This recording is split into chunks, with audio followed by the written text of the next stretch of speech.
Welcome back to the Decarb Connect podcast. And this week, I'm really pleased that we have lured Will Gardiner, the CEO of Drax Group, to join us. Will has been a key architect of Drax's flexible, low carbon and customer focused strategy. He joined, I think it was 2015, initially as CFO, and then appointed CEO in early 2018. So lots to talk about around Drax's role in this kind of movement towards net zero and decarbonisation. I'm sure, Will, you've got plenty of thoughts on the nature of the market and government policy and everything. So welcome to the podcast. And what I'm going to do is just ask you to start by describing a bit like what's brought you personally to this moment in time. So you're in this role in a very interesting company, massively contentious times. What got you here? So thanks, Alex. And it's great to be here for the podcast. I'm looking forward to it. And I've had quite a varied career. I started my career in finance. I've worked in technology companies. I've worked in an internet company. And at the end of 2015, the job that I had was gone because the company I was working for had been bought. So I was looking for my next challenge. And I really wanted to get involved in something to do with climate change. Because I guess for me, the story or the simple thought is when you go to work every day, you always have, I like to have interesting problems to solve, and I like to have good people to work with and enjoy my colleagues. But actually having something beyond that, a real purpose to what I was doing, was something I hadn't really had before. And I really wanted that. So joining Drax was a way to do that, and I've absolutely found that to be true. Yeah, no, I think we hear a lot from people through the podcast, but also through our client base who had a similar trajectory. They might have been full-on private equity guys or full-on kind of industrial women, but what has sort of brought them to the point is that need for a kind of a connection to something a bit more than just the making of a salary, right? Exactly. Anyway, interesting to hear that. So let's kick off then. So the kind of starting question for you, we're how many months on? So three and a half months on from COP26, and it had such a buzz and build up. I mean, obviously, particularly here in the UK, but globally, I think what did you make of it? To what extent do you consider it to have been a successful meeting? And how would you grade it in its performance and delivery? Yeah, so I would give it a reasonably good grade. I guess it's somewhere in the range of 6 to 7, I think.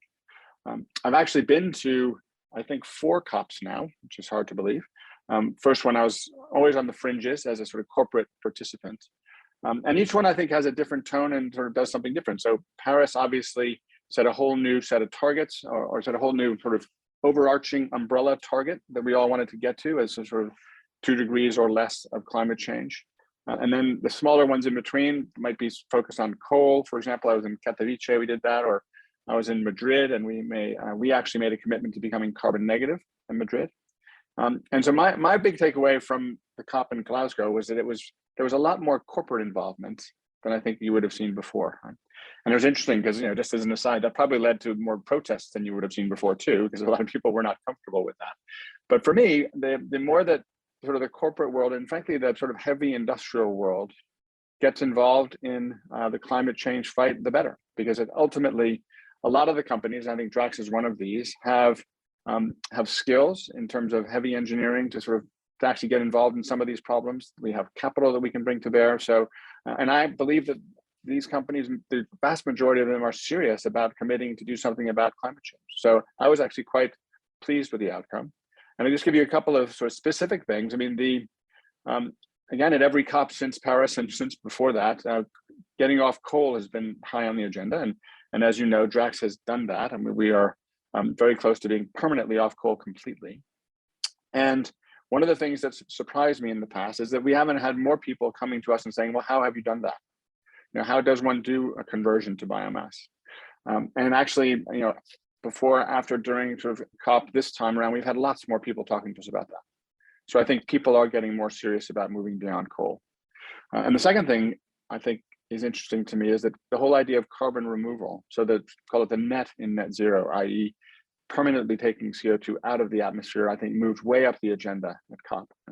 I had meetings with John Kerry, the US envoy on climate change, to talk about carbon removals, and there was real interest in it, and I think that's a real positive. Yeah, we're definitely hearing more and more actually from both philanthropic groups, actually interestingly, supporting that kind of CDR movement, carbon removal movement, and also from more and more of the startups and emerging tech players or emerging project players in that space. It definitely seems to have been given a kickstart.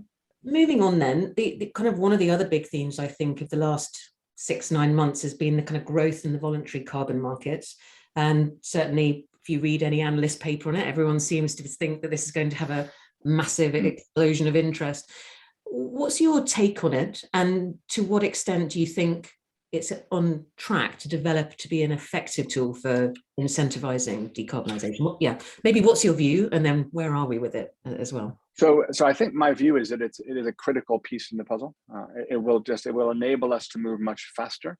I mean, in addition to having compliance markets, markets like the EU, like the UK, like China increasingly, where there are carbon taxes that are actually forcing people to remove, or better said, to reduce their CO2 emissions.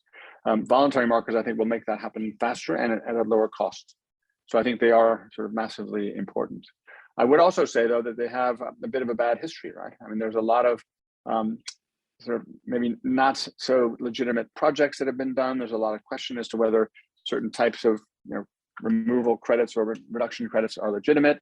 So there's a lot of work to be done to actually make them more real, right? So, and to make them more legitimate, I think is probably a better word. So we're part of something called, the Task Force for Scaling Voluntary Carbon Markets, where all of these issues, and they're sort of boring issues, right? But important, what I call plumbing, right? So are these things being certified properly? Are they being validated? Who's doing that? Can you audit them? Is there real additionality involved? Meaning is someone getting credit for something that wouldn't have happened otherwise? Because if it would have happened, then why should they get credit? So again, a lot of work has to be done there. And I think the other thing that I think is really important is that as these markets grow, there needs to be an increased distinction between something that either avoids emissions or reduces emissions and something that actually removes them, right? Because ultimately, in my view, permanent sort of geological storage is going to become a real sort of the gold standard for what actually, what is the real commodity that people want in a carbon market. And it's actually that kind of permanent geological storage will be key. And I think that's going to be an important development over the next few years. Yeah, I guess kind of the interesting question for a lot of companies, and especially the energy intensives, is what proportion of a strategy can rely on that or should be focused on that. Do you have a feel for? I don't know if anyone has the magic percentage, but what's your take on that? So it's a tricky topic, right? Because there's a lot of sort of moral hazard involved in this, and there's a lot of very strong emotional views on this, as in SBTI, who is sort of setting the definition of what, or at least at this point they are, and I think that may change, but they're the ones who are defining how corporates can legitimately describe a strategy as being a net zero strategy. And they are saying that people need to have reduced their emissions by at least 90% before they'll be able to count actual removals as part of their strategy, right? Now, my own view is that feels quite high as a bar, and I think so I think that we should probably be a bit more flexible. But I do absolutely agree we need to reduce emissions first before we remove.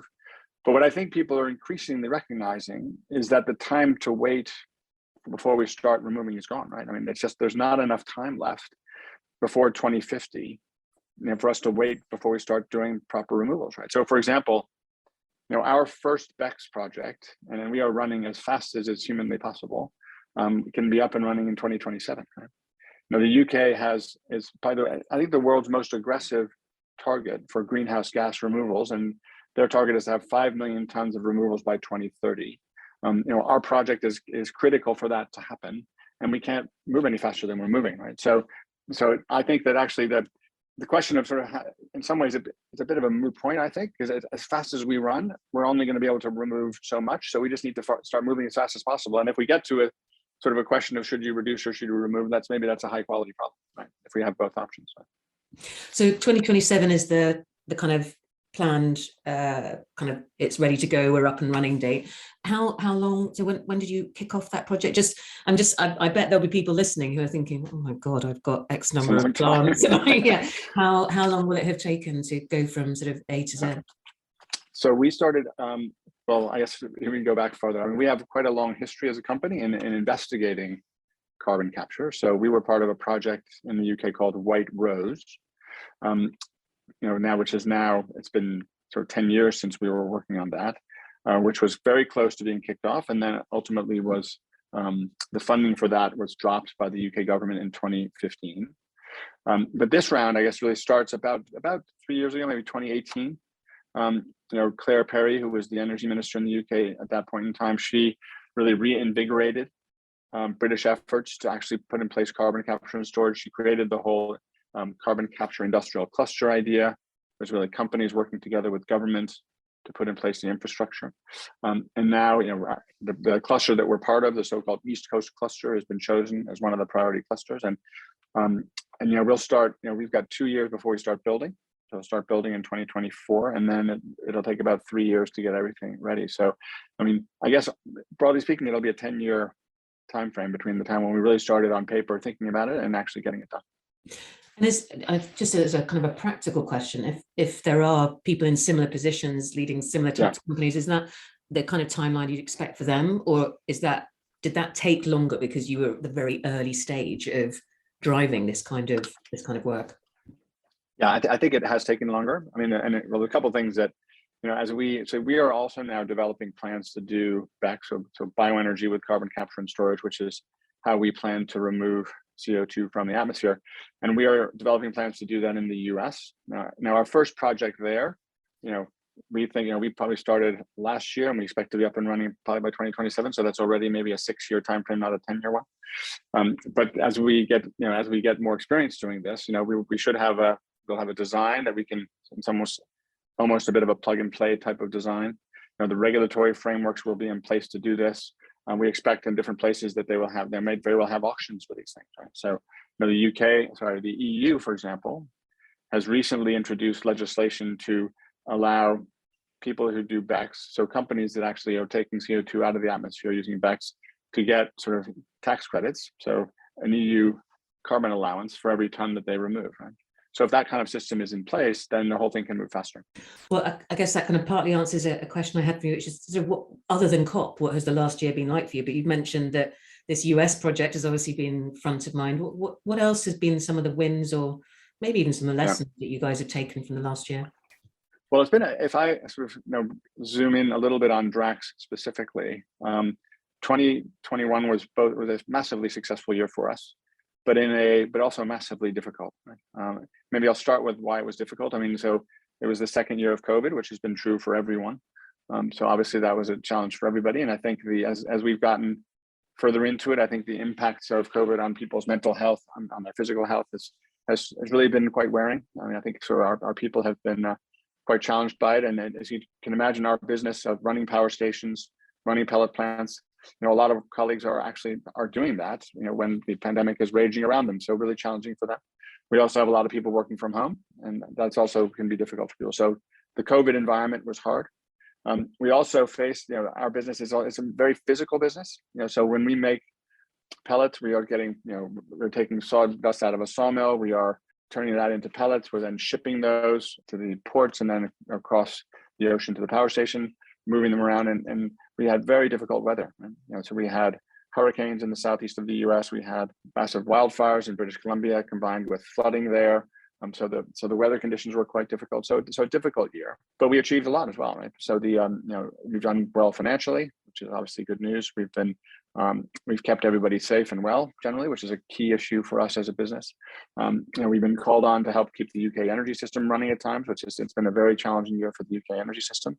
And strategically, we're actually in a very different place. Right? So if I think about what we've done strategically, so we actually bought Pinnacle, another pellet company, in 2021, and that means that we're really one of the global leaders in both making and using sustainable biomass, and that's really reshaped the company. Right? So that, along with the advances we've made with BECCS, mean that really the company, we've got a new sort of strategic focus, which is on how can we be a global leader in wood pellets? How can we be a global leader in negative emissions? How can we be a leader in the UK in dispatchable renewable power? And so all of that came into focus in 2021 in a great way. So it was a very, very good year for us. I think the COVID point is a really interesting one, because I sort of even feel personally, and we're a very small, we're a small business, but we deal with a lot of very big international companies and national companies. And as we're kind of exiting the kind of hardcore COVID phase, it's sort of very quickly hard to remember quite what it was like. But as you're saying, that kind of impact on people in all roles within within industry, it's not insignificant, is it? And it sort of definitely has slowed down projects, slowed down decision making, and kind of also and really, I think it is obviously everyone's got very different circumstances, right? But so one of the challenges I think about COVID is how differently it's impacted people in those different circumstances, right? So if you have young children, how do you handle the sort of different challenges of schooling, childcare? If you have elderly parents, how do you handle that? There's all sorts of, if you have to be in the power station, that's all complicated. So it's been a very complicated year. Well, assuming, fingers crossed, that the COVID environment sort of dissipates more over this next year or two, when you look ahead, what do you see as sort of kind of the important goalposts, or what is it that excites you as you look forward, I guess? What are you looking forward to now? Yeah, so I think super excited about continuing with the projects that we're doing, right? So, we would expect to have a firm commitment from the UK government to our project for BECCS at Drax in 2022. So looking forward to that. It'll be a major milestone year for us in terms of our coal-fired generation. So, we've, aren't doing any coal sort of commercially, which means we only run now if we're required to run by the system operator. So when there's a very tight system. But actually we will close the coal units completely at the end of September. So that's a very major milestone for us. I think we are also going to, we are making real progress in our own sort of, let me put it in context. We've reduced our carbon emissions from power generation by more than 90% over the last decade. So we've made massive strides in that area. But we're getting to a sort of, in some ways it'll be harder, right? Because that was all about converting from coal to biomass. But now with the last 10%, we're getting some really interesting projects for how we can remove and reduce those emissions. So I'm very excited about that. We're planning to open an office in Japan. So actually that's going to be super exciting for us, because with the opportunities we see for biomass power generation to expand globally, I think those are huge. So that will be another big milestone for us as a company. It'll be our first Asian office. So I'm very much looking forward to that. So lots of exciting things happening in 2022. You mentioned the UK government, and obviously your plans at the moment are pretty reliant on the UK government bringing forward policy to support development of carbon removal. What's your sense of that at the moment? What's the feeling around that? What do you think is going to So I think it's what's interesting, if you go back and to look at it in the context, I mean, when Claire Perry sort of restarted the program again about 3 years ago, there was legitimately, I think, a lot of skepticism from industry because carbon capture had been tried before, the government hadn't come through on their commitments. If you roll the picture forward 3 years, there's massive excitement around carbon capture in the UK, right? There are dozens of projects that are bidding into this process for the government, right?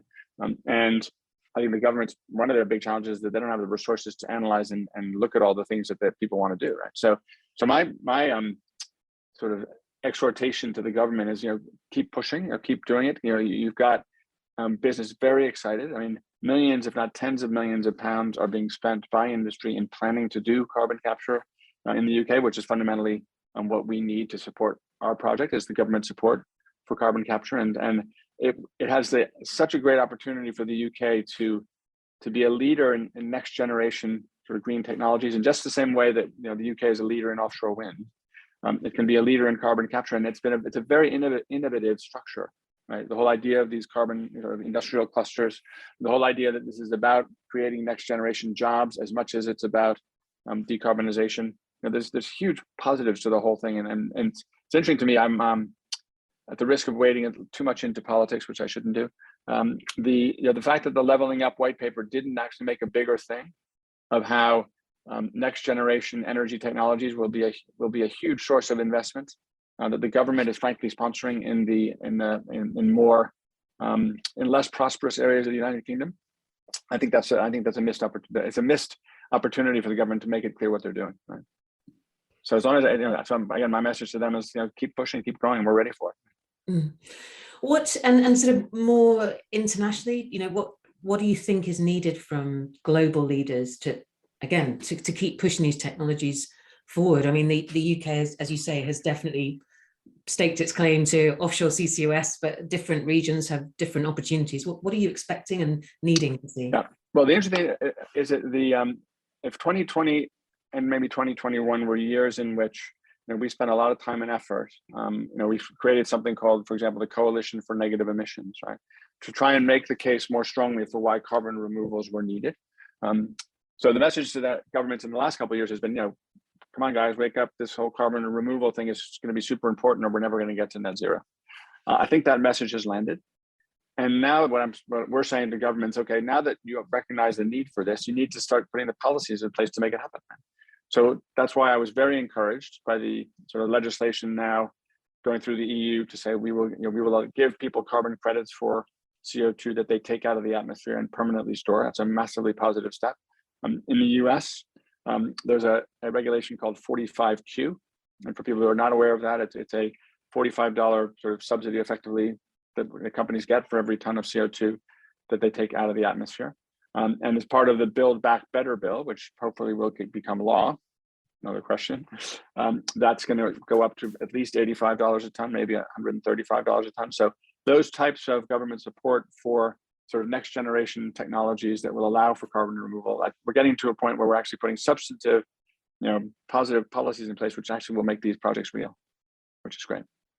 Yeah, the other kind of policy initiative that kind of was coming in discussion, I suppose, around the edges of COP was the green procurement, getting governments to really sign up to green procurement, which I know doesn't actually directly impact at Drax, but it impacts you and companies like yours if more green steel is being bought and if more green cement is being bought. It'd be interesting to see if that can scale quickly, because I think that's the main thing we hear from the manufacturers is that's the driver. That's what they need is a market to buy this product, and if they can see that, then all these other things they will invest more quickly.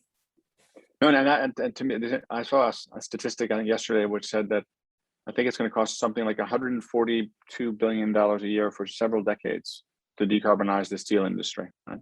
And so I think for me, we're sort of, it's another example of how we're moving from a period of asking ourselves, how are we going to do this? We're moving from a period of asking, how can we do this? Or can we do this? To now, what do we need to do to actually make it happen, right?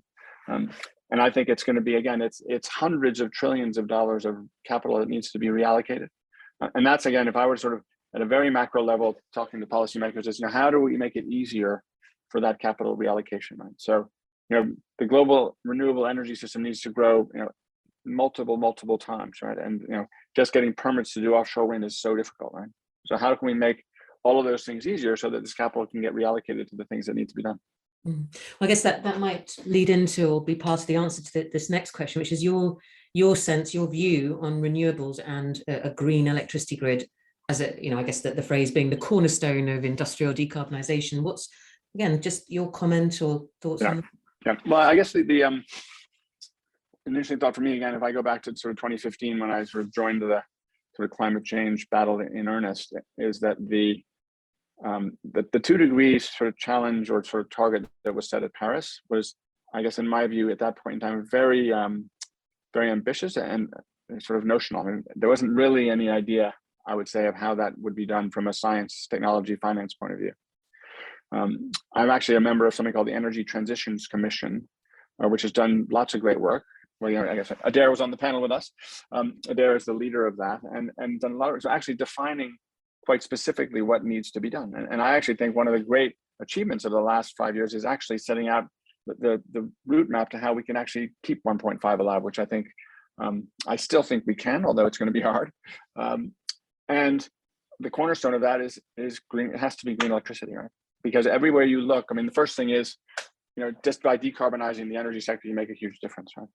But then the route to decarbonization of everything else, whether it's, electric vehicles to decarbonize transport, whether it's hydrogen to decarbonize heavy industry, maybe aviation, whether it's, heat pumps to decarbonize home heating in the UK. There's so many things that will require green electricity that it just, everywhere you look, it gets that challenge gets bigger and bigger. And so again, all of the investment that needs to go into that is really, I think, the next big challenge, which is that we know how to do it. It's the lowest, wind and solar are the lowest cost form of energy anywhere now. And it's really a question of how do we make it happen? You mentioned that kind of core target elusive target, maybe 1.5 degrees. What's your personal feeling on that? Do you think that is something that we can still hold to? Well, I will. Well, my first thing is that we have to get there. So I'll sort of ignore the question in a certain sense. So first point is I think we have to get there because the cost of not getting there is huge, right? And the second point I would say is that the real question is not will we get there. The question is, what do we have to keep doing to keep the dream alive, right? And I think that's the thing that I think we all need to focus on is that let's take the decisions now to keep the policies moving, or for companies to make the investments move, to actually to keep it possible, right? Because if we focus on the question of will it happen, it's very easy to get disillusioned. It's very easy to get disappointed, and I think that would be that's the wrong outcome. But also, I mean, the other thing I think is we will start to find is that there's so much detail in a lot of this work, right? So as we, for example, are setting scope 1, scope 2, scope 3 emissions targets, right? It's going to fundamentally change pretty much everything we do as a company, right? How we make budgeting decisions, how we make investment decisions. So we just need to get on with all that work, right? Yeah, I think the just get on with it message is definitely. So last question from me. I mean, I don't think we can exit a podcast with the CEO of Drax without talking about the kind of, I guess, the kind of number one pushback that you probably get in media and from others as well, which is how we reconcile carbon removals, carbon negativity with a global supply chain that's very dependent upon shipping and the emissions that entails. So clearly, I'm not the first person to mention this. So what's your take on that question? And well, I guess so. The first thing I would say is that the supply chain, there are emissions in the supply chain. Let's be clear, right? And so if one sort of thinks about coal as a comparison, right? Broadly speaking, a megawatt hour of electricity, when generated by coal, gives you 1 ton of CO2. Right? If we think about our supply chain, if we generate 1 megawatt hour of electricity using biomass, and again, we still have emissions coming out of the power station, but they are recaptured in the forest. So it's a biogenic CO2, which is a fundamentally different idea, and one which is renewable and widely accepted as such. There's about 100 kilograms of CO2 in our supply chain, so about 10%. Right? So we're not ignoring that, but I think it's important that people recognize it's quite a small number compared to what the emissions would have been if we were using coal. Right? So that's the first thing I would say. The second thing, so the other questions I think more broadly is I think people, we need to make it more clear to people what impacts that we have in the forest, right? So we use residuals from harvesting, we use residuals from sawmills. We're not, no one is cutting down a tree to make wood pellets. People are harvesting the trees that they harvest because they want to make, lumber for housing or lumber for furniture, and which fundamentally is a good thing because we need to have more, things made out of wood and fewer things made out of steel and cement. That's an important part of the decarbonization story. And then we use the residuals in such a way that actually makes harvesting and replanting those forests more economic for the people that own them. And the overall economic outcome of this is that the forests where we source from are growing. So for example, we've done analysis of the catchment areas around each of the pellet plants that we have. And the amount of standing carbon, i.e. in the trees that are growing in the ground, is growing up year on year and is higher than it was 10 years ago. And overall, for example, if you look at the southeast of the US, there's more than double the amount of standing carbon in the ground as there was in the 1950s, right? And that's again because it's a healthy, well-regulated, forestry system where people who own timber are making a decent return, and they're doing it in a sustainable way because they're required to, right? So we're part of that system and very much trying to support that and make it a stronger one. So, again, one of our core principles is that we want forestry to be sustainable. Everything we do has to be. And we're trying to do more of that and to make sure that that's real. And the shipping piece is there. I mean, I know obviously the shipping industry, there's a story every day about how the big shipping groups are really trying to find their own route to carbon neutral shipping. What's the conversation that I guess you must be talking about this as an ongoing thing with your suppliers? No, and absolutely. And so there's different, I think there's multiple ways that we can sort of reduce the emissions in our supply chain sort of over the short and medium term. So for example, people are experimenting with using wind power on on ocean-going vessels. That doesn't get you to zero, but it can be reduce emissions by 30%, for example. So it can make a difference. We're looking at ways of shortening the supply chain. So, for example, we are very actively looking at sourcing more material in the UK, for example, from working with the NFU on some projects there to sort of look at energy crops. And again, we are doing that quite carefully because there's lots of implications on agriculture that need to be considered to make sure it's beneficial not only for the climate, but also for nature. So there's stuff we're doing around that. But and then ultimately in the long term, the question is, what's the right fuel going to be that will ultimately replace bunker or fossil based fuels for shipping, right? And I think there's a lot, people talk about ammonia, people talk about hydrogen. So there's lots of work going on in that area, and we're very much in dialogue with our shipping partners about what the right answers are. Great. Well, thanks again for joining us. No, thanks, Alex. Very good. I enjoyed it. Many thanks for listening to the Decarb Connect podcast. We work with clients across the industrial sectors, specifically those who are tasked with decarbonising the most energy-intensive products and materials that we use every day. If you have an interest in learning more about either our members network, our reports, or our event series, do get in touch with us at decarbconnect.com. Or if you'd like to take part in the podcast, email me, Alex, at ac@decarbconnect.com. Thanks for listening.